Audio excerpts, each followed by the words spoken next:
Hello, and welcome to Dishing Up Nutrition's midweek segment called Ask a Nutritionist. My name is Brandy Burrow. I'm a licensed and registered dietitian here at Nutritional Weight and Wellness. On today's show, I'll be answering a question we received from one of our Dishing Up Nutrition listeners. So today's question is, what are the best small appliances or kitchen tools to help make healthy meal prep easier and quicker? Well, this is the million-dollar question because I think all of us are trying to figure out how to make healthy eating fast and easy. Because when you are trying to eat real whole foods, because that's the best thing for your health, cooking is definitely going to be part of that equation. So I'm going to share with you a few kitchen tools and appliances that I consider essentials in my kitchen, but they've also helped make cooking just a lot more efficient and easy for me. And just to give you a little bit of a background, I am somebody who really enjoys the process of cooking, but I don't always have the luxury of preparing an elaborate meal every night. I have a full-time job and a pretty active life outside of work, so that means I don't have time to cook from scratch every day. But there was a time when my job was actually cooking. I was a personal chef for a while that cooked healthy meals for families. So I'm bringing some experience about how to prepare a lot of good tasting, healthy food under a time crunch. So I just want to share a few things that I learned during that time that maybe you can apply in your own kitchen as well. So the first few tools that I want to mention are tools that do not require a lot of skill to use, but they do make preparing a recipe a lot easier, especially when it comes to some of those more tedious tasks of cooking. I think beginner cooks and even children could use a lot of the tools that I'm going to suggest to you. And I think the best way to save time is invite an extra set of hands in the kitchen to help you prepare some of the ingredients. So do not take this task on all by yourself if you don't have to. Let's talk about what some of these kitchen tools are. The first thing I want to mention is a garlic press. If you don't already have a garlic press, I really think it's time you do. They're pretty inexpensive, they don't take up a lot of space, and it makes mincing garlic pretty effortless. This is going to be one of the most valuable tools in your kitchen. For me, most recipes that I make start with garlic, so I am always needing to mince garlic. And it's one of my least favorite tasks, but with the garlic press, it's pretty easy. And I think this is a really clever way to get your kids involved in meal prep. This is actually something that I will assign to my partner if he's just standing around in the kitchen when I'm cooking, but it is such a big help. I'll mince a few extra heads of garlic, save it in a glass jar. I am definitely going to use that sometime later in the week. So get a garlic press, you won't regret it. The next tool I want to mention is a zester, or some people refer to it as a microplane. Microplane is a recognizable brand that makes zesters, or basically it's a grater that grates food very, very fine. So this is another handheld tool that's going to fit in your utensil drawer pretty easily, also very inexpensive. I use my zester all the time to mince things like ginger. I'll even use it for garlic sometimes, but I'll also use it to zest citrus that I'll throw in dressings or marinades. I'll also use it to grate some Parmesan cheese to use on top of soups or roasted vegetables. You can even use it to grate spices like cinnamon and nutmeg. So there's a lot of different uses for this, but it's a very small kitchen tool that can help you infuse a ton of flavor into your recipes without relying on a ton of salt or a ton of sugar. Another handheld kitchen tool that I love is a citrus juicer. Something that I use several times a week. It's the handheld juicer that I use, not one of those electric ones. And I like this because it just fits in my utensil drawer. It doesn't take up a lot of space. And the one that I have is large enough to juice lemons, limes, and small oranges, so there's a little more versatility there. But it just makes juicing citrus to use in marinades and salad dressings and sauces just really fast and easy. And again, it's simple to use, so anybody could help you do this. My next tool is a salad spinner.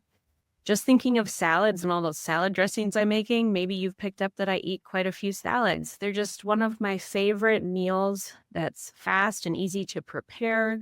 It's also a great way for me to meet my vegetable goal for the day. So I find myself using my salad spinner quite a bit throughout the week to wash my fresh greens, to rinse and wash my fresh herbs, and I can dry them really quickly using the salad spinner versus waiting for them to air dry. So my salad spinner is actually collapsible, so it just kind of folds down into a flat little shape that stores really easily in my cupboards. I've had it for over a decade. It's something that's going to last, but it's kind of a workhorse of the kitchen because I'm constantly using it. So the last little handheld tool that I want to mention is a food chopper. So this is basically a really small kitchen appliance that can help you chop ingredients really quickly without using a knife. So if you haven't seen one of these, I just want to describe it for you. The ones that I like are manually operated, so you don't need an outlet, which I love. And basically it's where you place the food that you want to chop, like an onion or some carrots, in the container that it comes with, and the lid for that has a blade attached. So you push down on the top. There's kind of a button on the top that you push down. The blade pushes into the food, and that blade is kind of constantly rotating until the food is chopped. There are some electric versions of this as well, but I just kind of like the manually operated version. It's a really great option for chopping onions, carrots, celery, which is basically the base of any good recipe, especially soups. You could also use this to make a quick fresh salsa or pico de gallo, or I could see it working well to chop up nuts to top your salads or your yogurt. But again, a wonderful way to get more people involved in your meal prep, especially kids. But I think it would also work really well for folks who are maybe dealing with arthritis or maybe who are recovering from an injury where they don't have full use of both hands, but they still need to cook for themselves. So just a great option to get more people involved and maybe save a little time in the process. So we have just reviewed some of my favorite kitchen tools that I consider essential and have helped me save a lot of time with some of the more tedious tasks of cooking. But I think these tools are also easy enough that even a new cook or a kid could use them. So I hope you got a few new ideas to use in your own kitchen. We need to take a quick break, but when I get back, I'm going to share some kitchen appliances that have been big game changers for me in my meal prep. But I'll also point out a few kitchen staples that you absolutely need in your kitchen to make meal prep as painless as possible.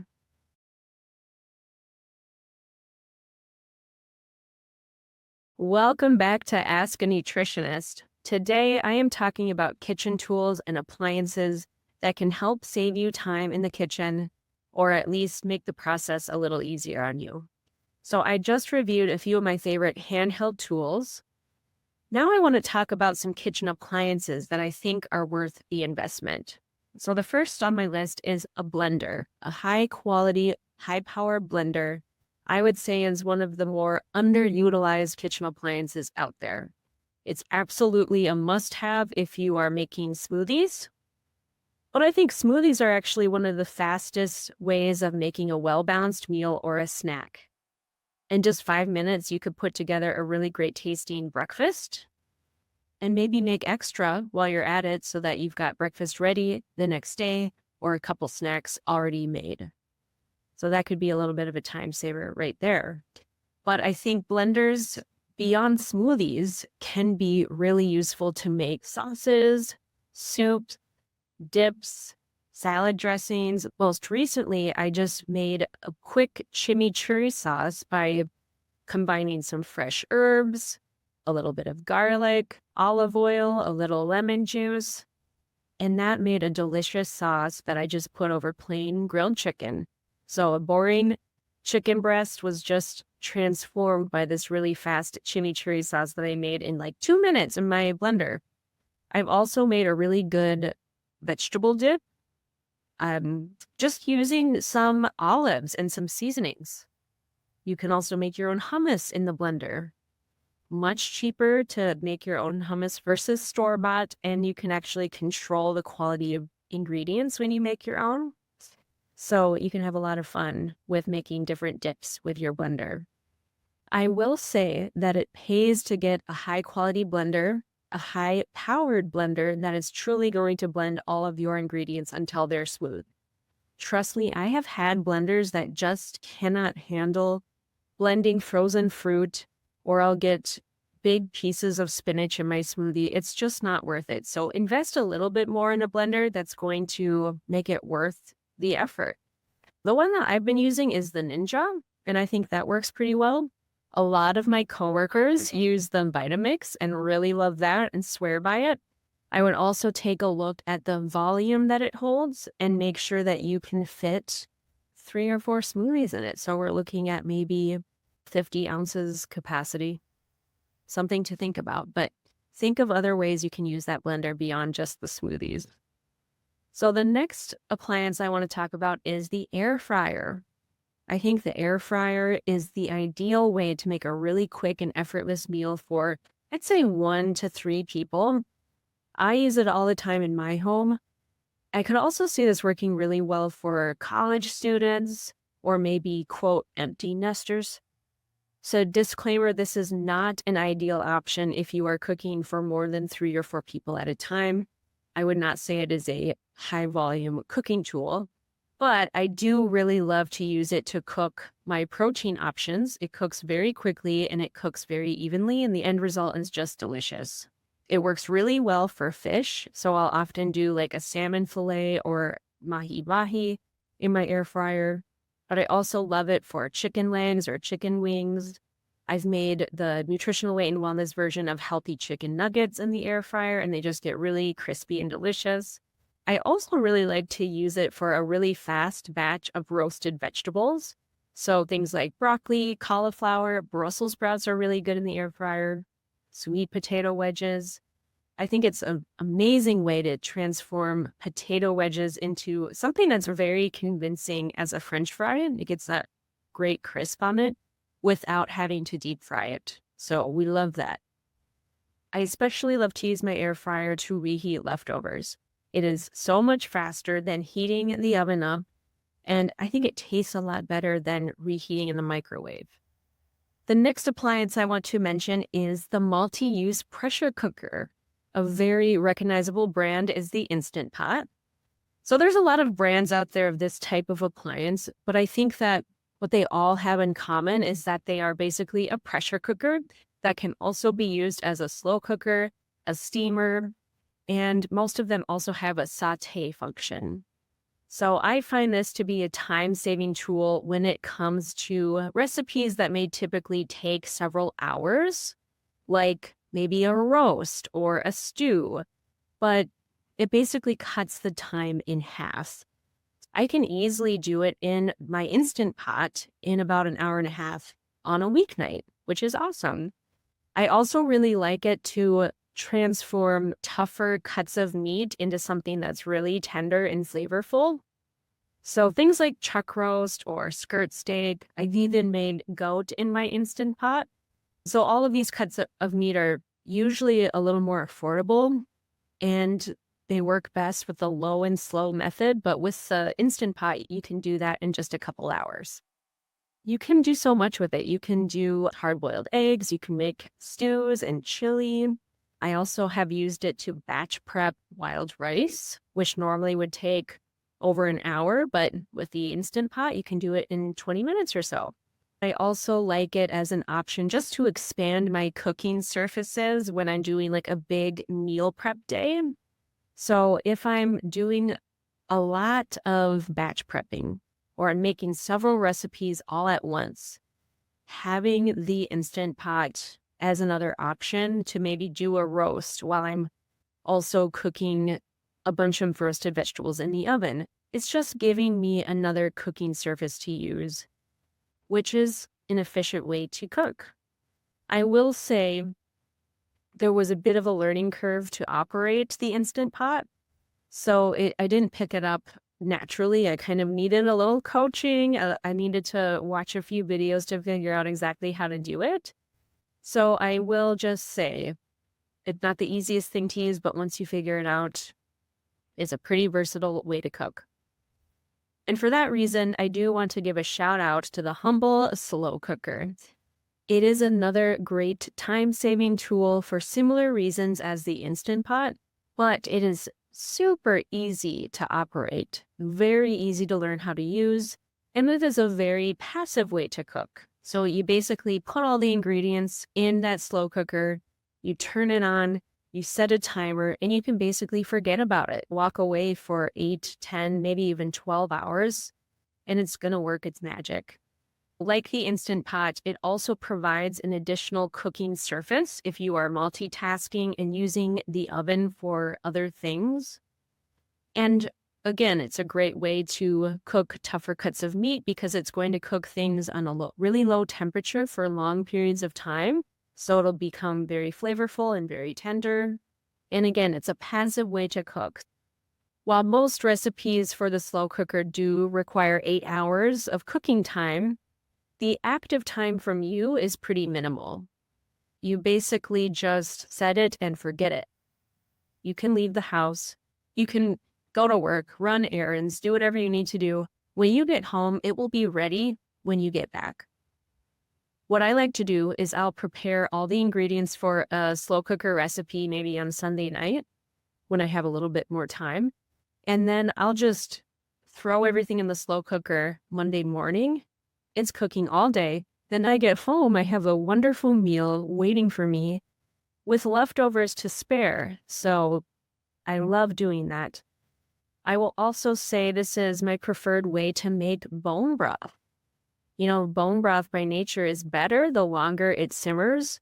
So the crock pot is perfect for that. I'll save bones from my roast chicken and then I'll make a big batch of bone broth that I can use in my soups and stews or even just sip on like a really comforting warm beverage. You could also batch prep wild rice and dried beans in the slow cooker. It's just a great option, again, for that passive cooking. So that kind of wraps up some of my favorite kitchen appliances, some kitchen tools that I have found make a pretty big difference in my efficiency in the kitchen and just ease of preparing certain ingredients. But I do just want to point out a couple of kitchen essentials that you absolutely need to round out your kitchen supplies. First of all, you want a quality chef's knife and you want to sharpen it often. It's very dangerous to be cutting with a dull knife. And I think it's just kind of frustrating to be using a dull knife because it's that much harder to cut and chop vegetables. So get a chef's knife, get a sharpener, take them in to get sharpened. Of course, you want several cutting boards. I would get one that's specifically for meat and then a couple others for vegetables. And it's great to have a few cutting boards so that when you're working in the kitchen, you can use one. And if you have those helpers, they can also have their own cutting board. So just make it as easy as possible for your kitchen helpers to help you. I would also invest in a few sheet pans. If you think you're fine having just one sheet pan, I highly recommend getting 3, if not 4, large sheet pans. This is what makes batch prepping possible for me. I use sheet pans primarily for roasting meat and vegetables, which I think is one of the easiest cooking methods that there is to learn. So you can basically prepare a large volume of food all at the same time. It is very efficient. Roasting doesn't require a lot of hands-on attention once it's in the oven. And you can work on a different recipe while it's baking. So you can get another sheet pan full of vegetables or a different type of meat ready to go into the oven while the others are cooking and just rotate them out. Very efficient. One other essential is glass storage containers. Hopefully you are getting in the rhythm of making batches of food, doubling or tripling the recipe so that you have leftovers. Transfer those leftovers into glass storage containers. They can go directly into the refrigerator or the freezer and then back into the oven or the toaster oven or the microwave to reheat, so there's no need to transfer that to a different plate. I think it's a big time saver and it's a lot safer than using plastic storage containers. So that concludes my top favorite kitchen tools and appliances that I think have made meal prep a lot easier and faster for me. So I hope that you've taken a few of these tips, try them out, see how they work, and don't forget to ask for help. Please get in the habit of delegating some tasks to your kids, to your partner, to your roommate to cut down on some of that meal prep time. So many aspects of cooking do not require a lot of skill. They don't require a knife. They're really easy to learn. And honestly, everybody eats. I think everybody should learn how to cook. And honestly, that's how I learned how to cook, just by helping my mom out in the kitchen. And it all started with her inviting me to do that. Well, that's it for today's episode of Dishing Up Nutrition's Ask a Nutritionist. I hope you picked up a few new tools or ideas that you can use in your own meal prep routine. And if you found this episode helpful, be sure to leave us a review on your favorite podcast app so we can help even more people discover the connection between what they eat and how they feel.